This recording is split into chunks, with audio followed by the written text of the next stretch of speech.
first found out about Janet Applefield because I was working with Salem States, and in Salem States, the Center for Holocaust Studies and Genocidal Studies.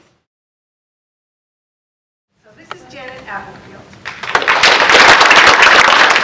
September 1st, 1939 was the beginning of World War II, when German army attacked Poland.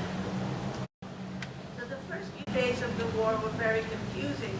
People didn't know what to do, where to go. My father sent me and my mother and my sister to another town where I had other grandparents living. When we arrived there, everybody was packing up their belongings and running away, heading eastward toward Russia. My grandfather did the same. He packed some of our things onto a horse and wagon, and we started to drive out of town. I was just 4 years old when the war started. I remember that ride because there were planes overhead shooting at us. We would have to jump off the wagon and hide in a ditch and wait till the shooting stopped. I also remember seeing an airplane that was shot down, it burned, and it crashed. Sometimes the roads and the bridges would be out, and we had to cross the river by foot. After several weeks of such very difficult travel, we arrived at our destination.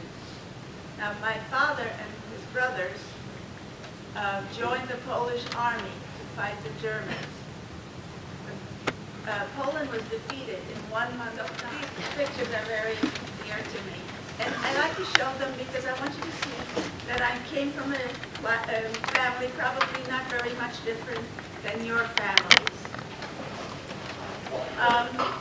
So I was born in Krakow, Poland, and I lived with my mother, father, baby sister in a little town outside of the city, 50 miles south of the city.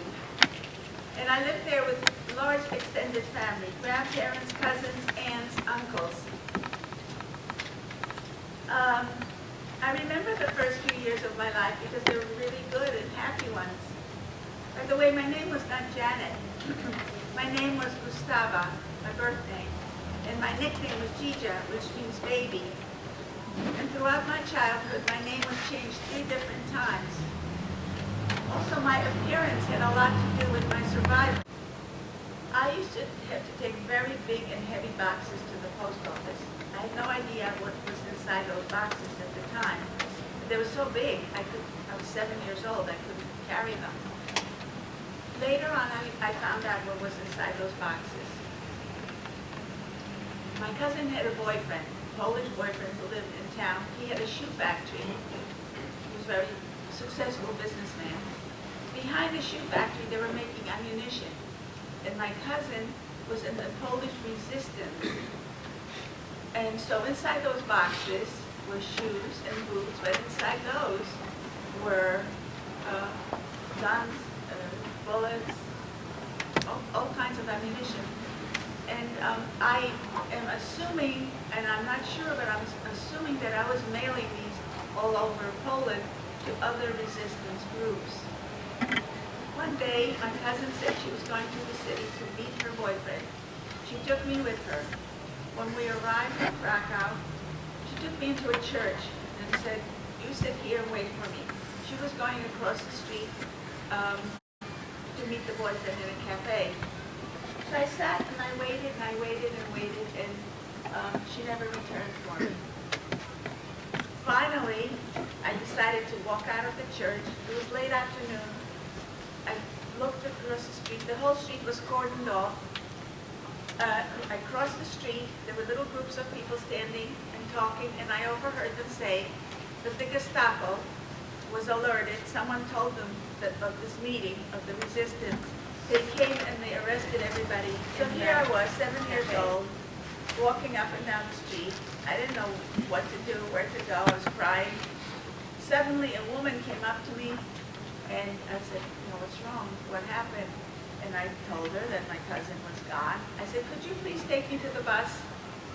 I was going to take the bus back to my village. And she said, no, you're too little. She took me into the building, the same building where the cafe was, but upstairs. to the apartment of a woman by the name of Alicia Gomez.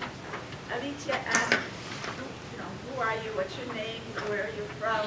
What happened? I had a story that I practiced to tell in case I was ever captured.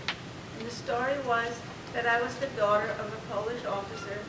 And we were from Warsaw, which is many, many miles away, and that both of my parents were killed in a bombing raid. And now I was being taken care of by my cousin, and of course she was gone. Alicia said that I could stay there, but actually not in that apartment. For 3 reasons I couldn't stay in that apartment. One was that there was an SS officer living in the building. Another reason was that Alicia's mother was very active in the resistance, and in her apartment she ran a hospital. She had shortwave radios and all kinds of ammunition. And the third reason was that the Gestapo always returned when they made an arrest. That was how they operated. So that evening, the oldest son took me, and we walked for several miles. We came to a farm that was owned and operated by the Catholic Church. So I remained on the farm. The survivors, you can imagine, they were totally disoriented. They had no money, they had no clothing, they didn't know if their relatives were dead or alive. So this was a place, every day there were lists posted on the wall with names of survivors. Along came a woman, her name was Lena. Lena came every day because she was looking at the list to see, she was looking for her family, her child, husband. And she came across this room full of children and decided that she had to do something. So in time, she was able to open 2 orphanages.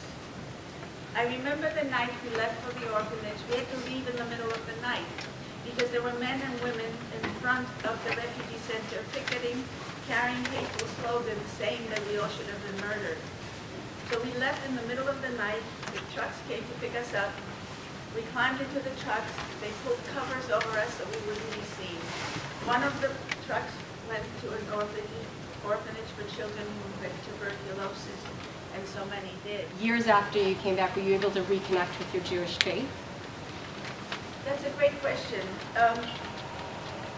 It was difficult for me to do that for a long, long time. I was very uncomfortable knowing I was Jewish because I grew up here. It's a bad thing to be, So it was difficult. It took a while for me to come to terms. Really, I just a round of applause for such an incredible story.